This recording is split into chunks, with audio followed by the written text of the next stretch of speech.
Bonjour à toutes et à tous. Aujourd'hui, je souhaiterais revenir sur le rôle du parc naturel régional de Camargue. Il y a souvent, chez les Camarguais et chez tous les Arlésiens, confusion entre le rôle du parc, le rôle de la Fondation de la Tour du Valat et le rôle de la réserve nationale. Pourtant, chacun a ses missions. La Tour du Valat est une structure privée qui s'est donnée pour ambition de réfléchir à l'avenir des zones humides sur l'ensemble du pourtour méditerranéen. La réserve nationale, créée en 1927, a pour objet principal la protection stricte du territoire autour du Vaccarès et le Vaccarès. Le parc, lui, est tout autre chose. Le parc est le lieu où se réunissent à la fois les collectivités territoriales, la région, le département, les intercommunalités, les trois communes, Port-Saint-Louis-du-Rhône, les Saintes-Maries-de-la-Mer et Arles, aux côtés des chambres consulaires et des représentants de la propriété privée, mais aussi aux côtés de toutes les forces vives du territoire, agriculteurs, pêcheurs, chasseurs, représentants des habitants, pour construire ensemble la politique de développement durable du territoire.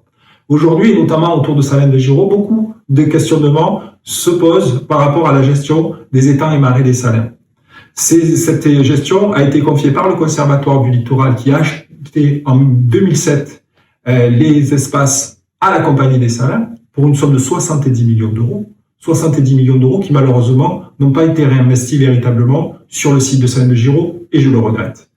Mais surtout, le Conservatoire du littoral a confié aux trois acteurs que j'ai cités la gestion nouvelle de ces espaces.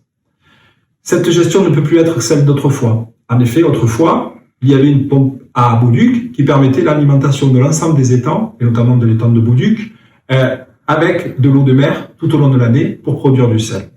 Cette pompe a cessé ses activités depuis déjà de nombreuses années. Il est illusoire de laisser croire qu'on va pouvoir revoir une circulation artificielle des eaux. Et donc, demain, c'est une circulation beaucoup plus naturelle, liée aux saisons, que nous allons retrouver. Ainsi, les étangs sont restés pendant de longs mois cette année, à cause de la sécheresse, dépourvus d'eau. La salinité a bien évidemment remonté, et nous n'avons pas retrouvé des paysages que nous avions l'habitude de voir, des étangs en eau, à la fin de l'été. Ça perturbe énormément de monde. Ça questionne et bien évidemment, il appartient aux trois acteurs gestionnaires de ces espaces de réfléchir à une gestion qui permette de retrouver tous les usages de ce territoire. En effet, ces territoires sont fréquentés par des pêcheurs, par des chasseurs ou tout simplement par les amoureux de la nature. Pour autant, laisser à croire que nous allons pouvoir retrouver un fonctionnement totalement artificiel avec un engagement financier de la puissance publique conséquent est un peu illusoire de mon point de vue. C'est bien un fonctionnement naturel qui va nous permettre de retrouver un juste équilibre qui a toujours marqué et caractérisé la Camargue. Alors il y a deux attitudes possibles. On peut contester, taper des pieds et dire « Ah, c'est pas bien, c'est pas bien, c'est pas bien ». C'est une attitude, mais elle est sans doute pas la plus bénéfique pour notre territoire. Ou on peut, et c'est ce que nous faisons avec un certain nombre rare, malheureusement, et trop rare de s'aligner, c'est être au parc de Camargue pour justement peser, lui demander d'avoir une action réelle et efficace, à la fois pour que ces paysages que nous aimons tant et que nos grands-parents ont construits tous ensemble avec la Compagnie des Salins, et bien que ces paysages retrouvent un fonctionnement naturel qui satisfasse l'ensemble des habitants de ce territoire.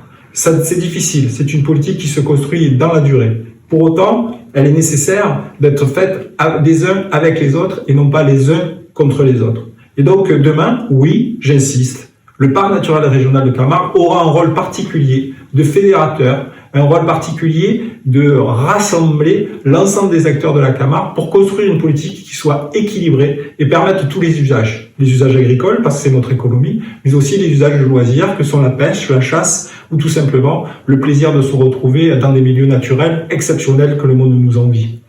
Il ne faut pas dénigrer le parc. Le parc est l'émanation du territoire. Il a 50 ans d'existence. Ce qu'il faut par contre, c'est que celui-ci soit présent sur l'ensemble du territoire camarguais et en particulier à Salins-de-Giraud. C'est l'ambition que nous porterons avec l'ensemble des élus de Salins notamment, qui m'accompagneront pour que, à Salins, le parc naturel régional de Camargue construise une politique qui soit utile pour les villageois, utile pour les saliniers et utile pour notre territoire. Le parc peut porter des politiques en matière de tourisme. Le parc peut porter des politiques en matière de mise en valeur aquacole des espaces. Le parc peut être dans l'innovation par rapport à d'autres productions et notamment, pourquoi pas, la production de salicornes comestibles ou d'autres encore.